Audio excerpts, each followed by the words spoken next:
In today's Federal Flash, we cover the USDA's refusal to extend waivers that give schools flexibility on where and how to serve students meals during the pandemic, and an injunction halting Secretary DeVos's rule on equitable services under the CARES Act. In addition, we break down both political parties' education platforms, or lack thereof, heading into the 2020 election and the prospects for Senate Republicans' latest skinny coronavirus relief bill.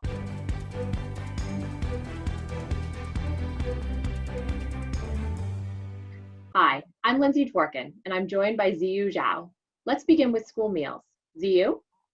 As more school districts plan to continue with online learning exclusively this fall, many students could lose access to free school meals. That's because the U.S. Department of Agriculture will let certain waivers expire that have enabled schools to more easily serve meals to students during school closures, such as flexibility to set up meal sites in convenient places around the community and to serve all children seeking a meal without any paperwork. As we discussed in a previous Federal Flash, without the flexibility, students will only be able to receive meals from the school where they're enrolled after being deemed eligible, a change that would create logistical barriers for many families. The expiration of the waivers will likely result in many food service administrators choosing to limit their days of operation and deny uncertified students in need access to healthy meals. Republicans and Democrats have urged Agricultural Secretary Sonny Perdue to extend the waivers through the 2020-21 school year. Perdue responded that the USDA lacked congressional authority to implement the extension, as it would function like a universal school meals program that has not been authorized by lawmakers. The House Committee on Education and Labor called Perdue's decision a major blow, with Chairman Bobby Scott predicting that, quote, the tragic rise in child hunger across the country will surely get worse. Now, a broad coalition of governors, state and district superintendents, school administrators, classroom educators, parent groups, and other advocates, including All4Ed, are calling on Congress to ensure the USDA has the authority to extend these waivers. We'll keep you posted.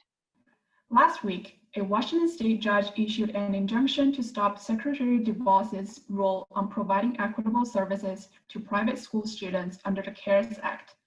The rule encourages districts to set aside CARES dollars for private school students, not as they do under Title I, but rather based on the total number of students in private schools, regardless of income.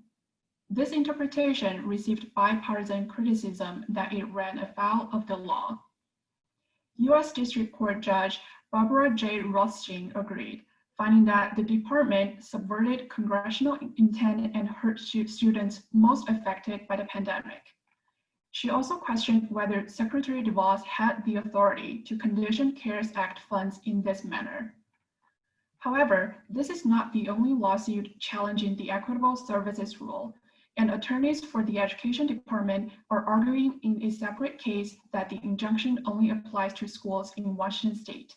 We'll be following these cases as they move through the courts.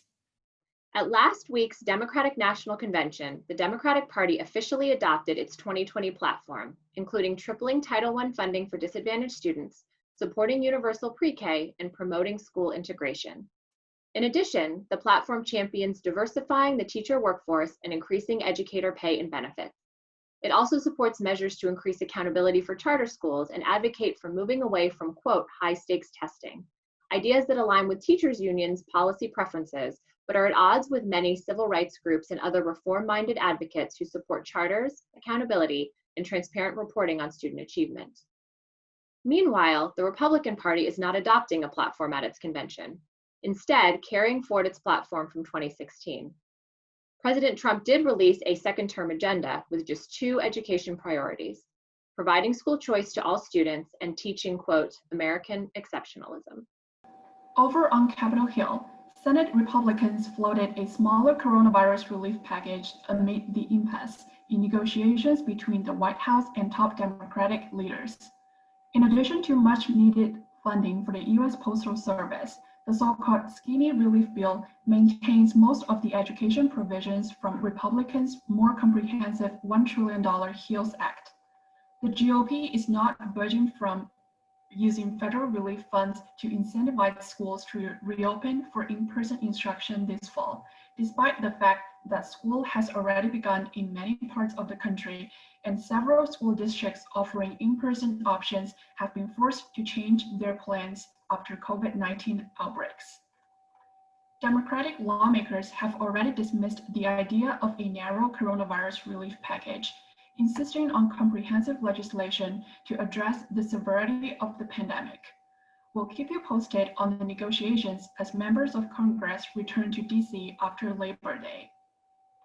That's all for today. For an alert when the next Federal Flash is available, email alliance@o4ed.org.